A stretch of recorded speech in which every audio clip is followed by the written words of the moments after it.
Capítulo 13. El bloque no era distinto de los 4 primeros en los que habían entrado, con un aspecto tan industrial, aséptico y carente de personalidad como los demás, un estudio sobre la eficiencia obtenida con cemento. Atravesaron con rapidez las salas de ambiente cargado, encendiendo las luces a medida que avanzaban, en busca de la estancia que guardaba la pista final del secreto del Dr. Amon. No tardaron mucho en encontrarla. Casi la mitad de la estructura del edificio estaba ocupada por la galería de tiro, donde David encontró varias cajas con cargadores completos para los M16, pero no pudieron hallar ningún rifle de asalto para utilizarlos. John preguntó si podrían tomarlos de las triescuadras, pero Rebecca lo prohibió inmediatamente. Los rifles estarían infectados y, probablemente, repletos de virus. Como la sangre de Karen ahora mismo, con miles de viriones replicándose, saliendo a presión de las células después de hacer estallar su membrana, en busca de nuevas células que atacar para utilizarlas y destruirlas. Por aquí, gritó Steve desde el otro extremo del sinuoso pasillo, y Rebecca se apresuró a correr hacia él, con Karen y John siguiéndola de cerca. David ya estaba al lado de Steve, y los triángulos de color rojo, verde y azul eran la señal de que habían encontrado la habitación correcta. Steve buscó su mirada, pero la única emoción que vio en sus ojos fue preocupación. A Rebecca no le importó, y solo se dio cuenta de ello con aire ausente. La infección de Karen, la enloquecida carrera de John hacia la triescuadra, no había espacio en su mente nada más que para la imperiosa necesidad de encontrar el laboratorio. Steve abrió la puerta y entraron en fila.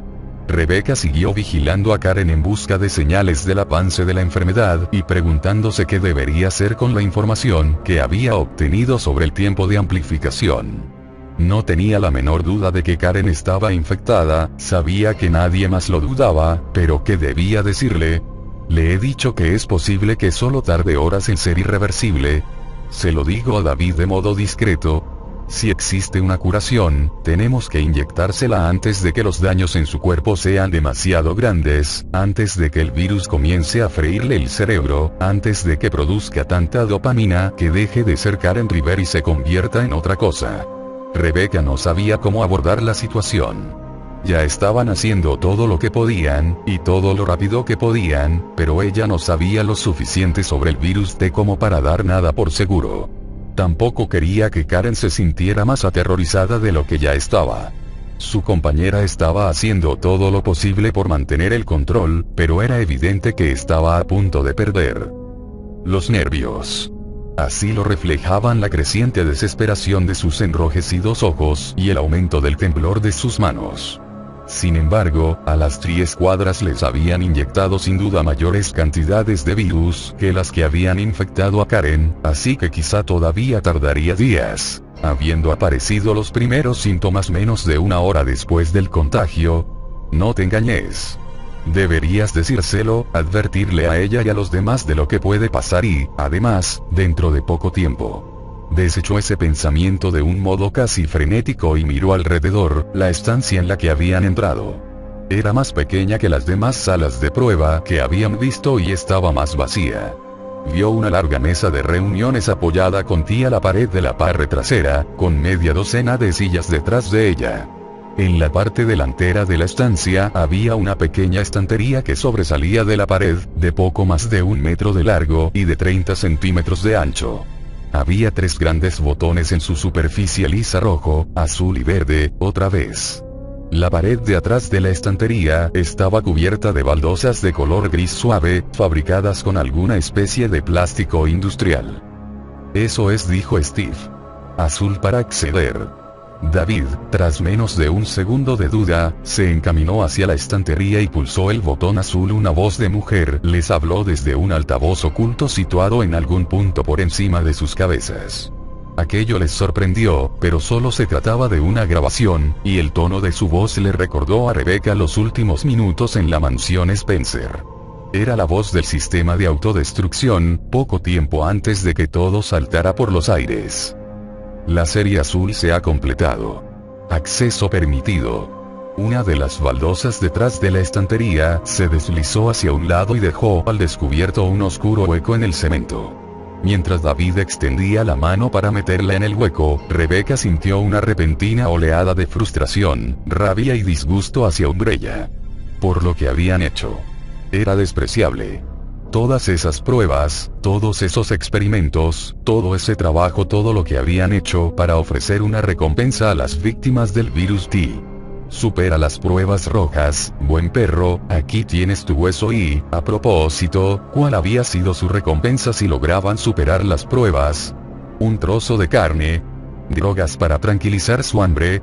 Vio las mismas muecas de horror y asco en las caras de los demás, y la misma desesperación cuando lo único que David sacó del agujero en la pared fue un trozo de papel, que envolvía lo que parecía ser una tarjeta de crédito. Se arremolinaron alrededor de él mientras David observaba atentamente el objeto, con una expresión de desengaño furioso en sus ojos oscuros. Era una tarjeta de color verde claro, similar a las que se utilizan para abrir puertas electrónicas. Era completamente lisa, excepto por la banda magnética y las palabras garabateadas en el pequeño trozo de papel, que solo constituían otro mensaje críptico. Acceso al faro 135, sudoeste/este. La escritura es la misma que había en la nota de Amon, advirtió Steve con un tono esperanzado. Quizás el laboratorio está en el faro. Solo hay un modo de saberlo, dijo John. Vamos allá. Parecía enfadado, y tenía la misma mirada desde que habían descubierto que Karen estaba infectada. Después de ver cómo había cargado contra la Tri-Escuadra, Rebeca casi tenía la esperanza de que encontrasen al Dr. Griffith. John lo iba a despedazar en varios trozos. David se limitó a asentir y a meterse la tarjeta en un bolsillo de su chaleco. Era obvio que sentía miedo y culpabilidad, y ambos sentimientos cruzaban por su cara formando una máscara cambiante. Muy bien. Karen. Ella asintió, y Rebeca se dio cuenta de que su piel, ya pálida de por sí, había tomado un tono parecido al de la cera, como si las primeras capas de la piel se hubieran vuelto traslúcidas.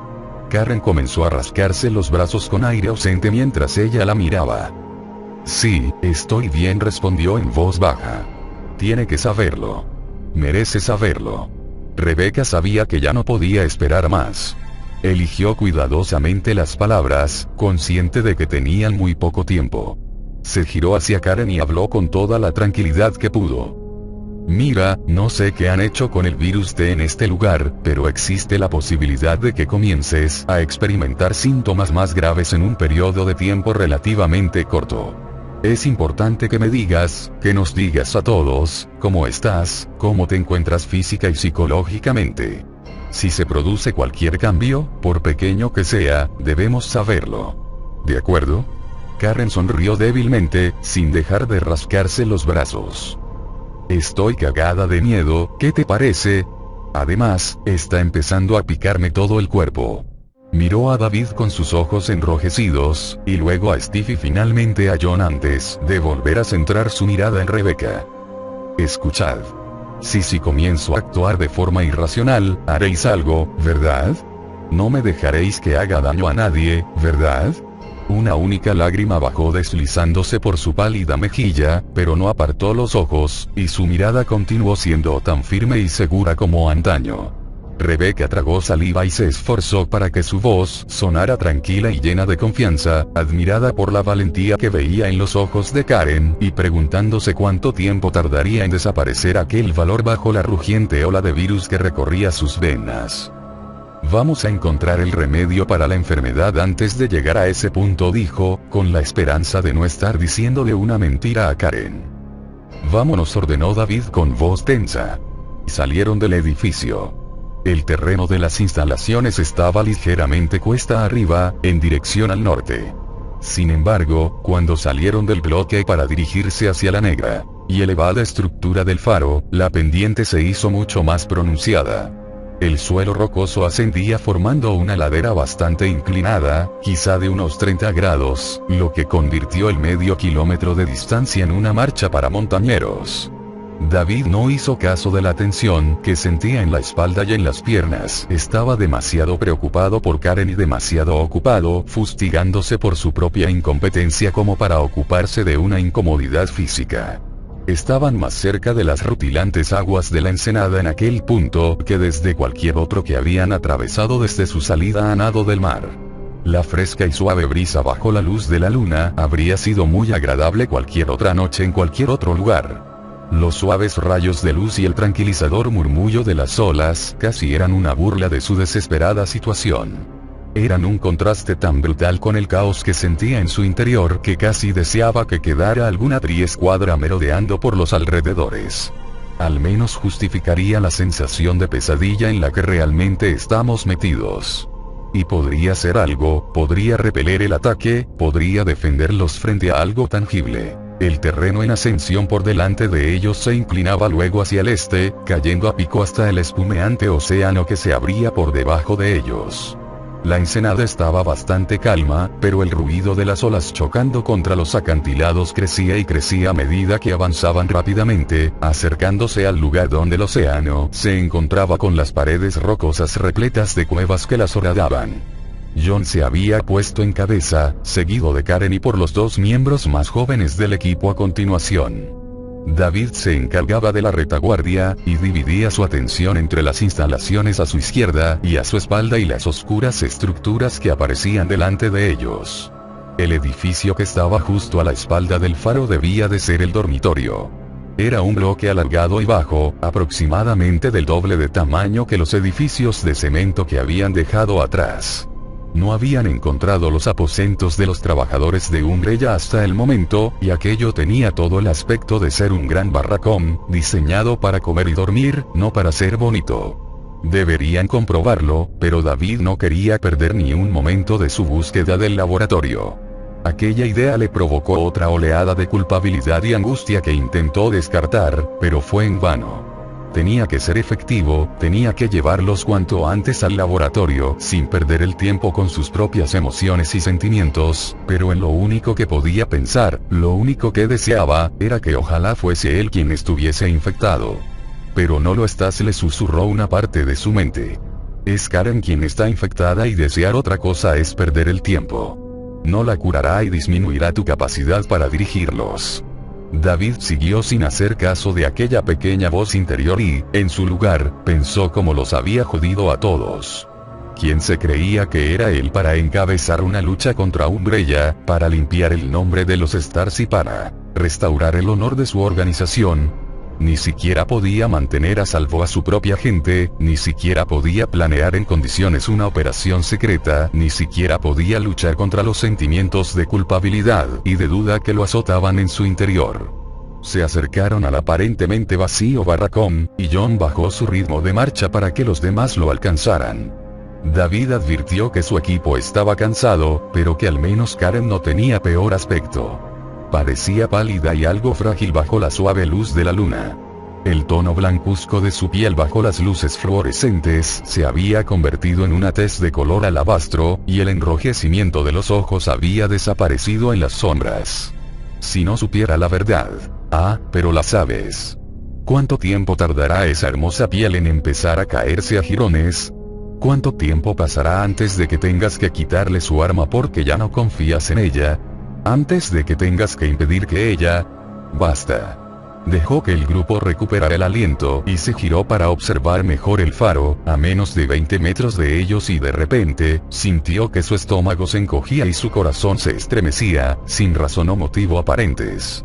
Solo era un viejo faro, un edificio antiguo cilíndrico y alto, desgastado por el paso del tiempo y tan vacío al parecer como las demás instalaciones. Sin embargo, al mirarlo, había notado de nuevo aquella sensación de destino abalanzándose sobre ellos, de que las opciones se les acababan y de que la rueda de la oscuridad seguía avanzando por delante de ellos. Vamos, los animó John con voz llena de energía, pero David lo detuvo apoyando su mano en su brazo y negando lentamente con la cabeza. No es seguro. Aquella pequeña voz de nuevo, familiar y extraña a la vez. Se quedó mirando la ominosa torre, sintiéndose perdido, sintiéndose inseguro y sin capacidad de mantener el control, mientras el viento sacudía el faro por encima de ellos y las olas chocaban contra el acantilado. Los demás estaban esperando. No era un lugar seguro, pero tenían que entrar, no podían quedarse allí y en ese instante se dio cuenta con claridad de lo que había estado fallando en su cabeza. De lo que realmente estaba mal. No era su capacidad de mando, ni su habilidad para pensar o planear o luchar. Era algo mucho peor, algo de lo que se habría dado cuenta mucho antes, si no hubiera estado tan angustiado con su sentimiento de culpa. Dejé de confiar en mis instintos. Sin la seguridad de los stars para apoyarme, para respaldarme, dejé de hacer caso a esa voz. Estaba tan aterrorizado por la idea de fallar que perdí la capacidad de escucharme a mí mismo, de saber qué hacer. Cada vez que sentía miedo, pasaba a través de la voz y no le hacía caso, y mi equivocación fue mucho mayor y con peores consecuencias. Mientras lo pensaba, mientras lo creía, sintió que la negrura de la duda se apartaba de sus exhaustos pensamientos. El sentimiento de culpabilidad retrocedió, lo que le permitió vislumbrar una especie de claridad y, con ella, la pequeña voz cobró un poder que casi había olvidado que pudiera conseguir. No es un lugar seguro, así que hay que entrar con rapidez, 2 por abajo y el resto por arriba, y alguien cubriendo las espaldas fuera. Todo aquello pasó por su mente en cuestión de segundos. Se giró para mirar a los miembros de su equipo, que lo estaban mirando, a la espera de que él los dirigiera. Y por primera vez en lo que le parecía una eternidad, sabía que podía. Creo que es una trampa, los alertó. John, tú y yo entraremos por abajo. Yo me encargo de la zona oeste. Rebecca, quiero que tú y Steve os quedéis de pie a cada lado de la puerta y disparéis contra cualquier cosa que esté de pie. Seguid disparando hasta que indiquemos que todo está despejado. Karen, lo siento, pero esta vez te quedas sin participar. Todos asintieron y se dirigieron a las profundas sombras que rodeaban el faro. David iba por delante, sintiéndose por fin útil por hacer algo. Quizás aquel destino giratorio era demasiado vasto, quizás se movía con demasiada rapidez para que ellos hicieran caso omiso de él, pero no iba a permitir que les pasara por encima sin siquiera plantarle un poco de cara. Karen se merecía al menos eso. Todos se lo merecían. Karen se quedó un poco rezagada mientras los demás se colocaban en posición, y se apoyó contra la pared trasera del gran edificio que había detrás del faro para observar y vigilar con tranquilidad. Se sentía agotada por la escalada monte arriba, agotada y mareada, con un zumbido en su cabeza que no desaparecía, que no le permitía concentrarse. Me estoy poniendo enferma. Me estoy poniendo peor con rapidez. Aquello la atemorizaba, pero, en cierto modo, no era tan malo como el principio. De hecho, ya apenas la atemorizaba.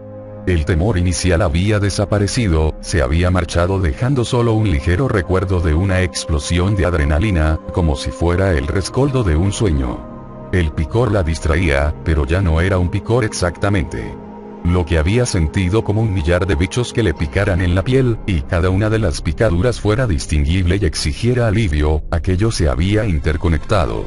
Era la única manera que tenía de poder describir aquella sensación.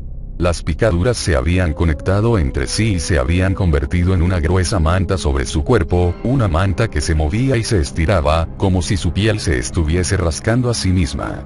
Era raro, aunque no era exactamente desagradable. Ahora, al oír la voz de David, Karen volvió a concentrarse en la acción que estaba transcurriendo delante de ella.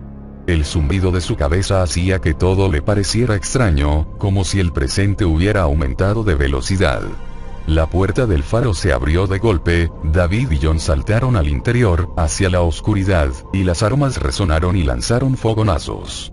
El tableteo agudo de un M16 en el interior. Steve y Rebecca, agachados y disparando, dentro y fuera otra vez, sus cuerpos borrosos por la velocidad y sus veretas danzando como extraños pájaros de metal negro. Todo ocurrió tan rápido que le pareció que tardaba una eternidad en terminar. Karen frunció el entrecejo, preguntándose cómo era posible aquello, y entonces vio aparecer los rostros de David y de John, de nuevo bajo la luz de la luna, y se dio cuenta de que se alegraba de verlos, aunque sus caras tuvieran ese aspecto tan raro y distorsionado, y sus alargados cuerpos se movieran con tanta rapidez. ¿Qué me está ocurriendo? Karen sacudió la cabeza, pero el zumbido pareció aumentar de volumen e intensidad y tuvo miedo de nuevo, miedo de que David y John y Steve y Rebecca la dejaran atrás. La dejarían atrás y no tendría nadie con quien desahogarse, y aquello sería malo. David apareció de repente delante de ella y se quedó mirándola con aquellos grandes ojos como cerezas oscuras. «Karen, ¿estás bien?». Karen se sintió de nuevo feliz al ver su rostro redondo y el suave sonido de su voz, y supo que tenía que decirle la verdad. Encontró la fuerza para hacerlo con un tremendo esfuerzo, para decir lo que tenía que decir. Su voz salió de su cuerpo estremecido por el picor uniforme, y le sonó tan extraña y ajena como el viento. «Me estoy poniendo peor», dijo. «No pienso con claridad, David. No me abandones». Sintió las tibias, las cálidas manos de John y de Rebecca tocándola, guiándola hacia la oscuridad de la puerta abierta. Su cuerpo funcionaba, pero su mente estaba confundida por el tembloroso zumbido. Quería decirles algunas cosas que bailaban a través de la nube de su mente como destellos de bonitas pinturas, pero el edificio al que la llevaban era oscuro y caliente, y había un cuerpo tirado en el suelo sosteniendo un arma. Pudo ver su cara. No era extraña. Estaba pálida, blanca y arrugada, con una textura que zumbaba y ondulaba. Era una cara que tenía sentido. «Aquí está la puerta», dijo Steve, levantando la mirada y sonriendo. «Blancos, dientes blancos. 135». Había un teclado al lado de un agujero abierto y unas escaleras que se dirigían hacia abajo, y los dientes de Steve desaparecieron, su liso rostro se arrugó. «Karen, debemos darnos prisa». «Aguanta, nena, aguanta, llegaremos enseguida». Karen les dejó que la ayudasen, preguntándose por qué sus caras parecían tan raras, preguntándose por qué olían tan fuerte y tan bien.